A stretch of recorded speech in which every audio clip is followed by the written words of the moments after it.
রাধে রাধে বন্ধুরা, ছায়াতত্ত্ব রান্নাঘরে সবাইকে স্বাগত। আজকার আমার রেসিপি এই যে ইঁচড় দেখছেন, ইঁচড়ের কোপ্তা।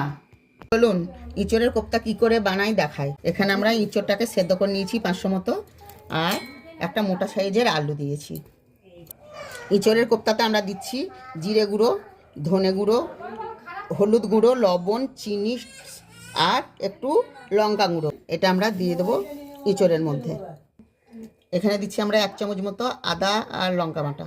এখানে আমরা 50 গ্রামের মতো বেসন দিচ্ছি, দিয়ে এটাকে মেখে নেব। এইভাবে আমরা সুন্দর করে মেখে নিচ্ছি কোপ্তার জন্য। এখানে আমরা একটু গরম মশলা দিয়ে নিচ্ছি, একটু সর্ষের তেল গুলি নিয়েছি। আমরা কোপ্তাগুলো বানিয়ে নিচ্ছি।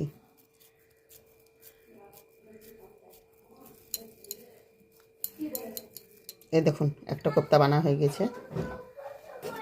থালার মধ্যে আমরা একটু ময়দা ছিটিয়ে নিয়েছি, কোপ্তাগুলো এর মধ্যে রাখবো। এগুলো আমাদের বানানো। এবার আমরা তেলের মধ্যে ছাড়বো। তেলের মধ্যে ছাড়ছি একে একে।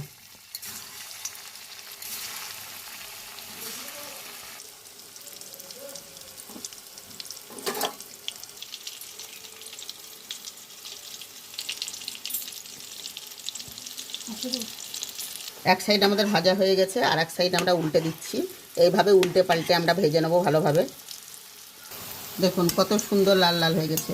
আর একটু উল্টে পাল্টে দিয়ে আমরা তুলে নেব। কোপ্তাগুলো আমাদের ভাজা হয়ে গেছে, আমরা তুলে নিচ্ছি।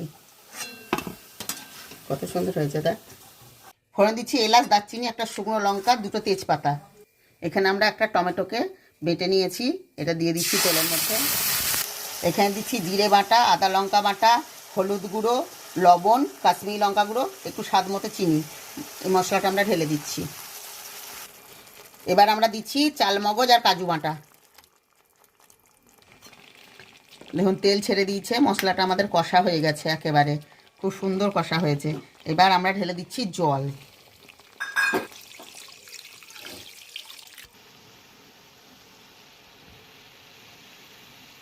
গ্রেভিটা আমাদের ফুটে গেছে, আমরা এবার কোপ্তাগুলো ছেড়ে দিচ্ছি। কোপ্তাগুলো একে একে ছেড়ে দিলাম। এখন নতুন সবে সবে ইঁচড় উঠেছে, খুব ভালো লাগবে, এইভাবে করে খাবেন। এর মধ্যে আমরা দিয়ে দিচ্ছি একটু গরম মশলা, আর দিচ্ছি অল্প একটু ঘি।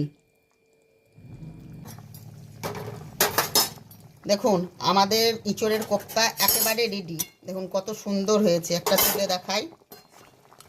এই দেখুন, আপনারা শুধু ভাতে নয়, এটা ময়দাতেও খেতে পারবেন। আর আপনারা অবশ্যই করে খাবেন। একটা লাইক, কমেন্ট ও শেয়ার করবেন, আর অবশ্যই প্রথম থেকে শেষ অবধি ভিডিওটা দেখবেন, আমার অনুরোধ।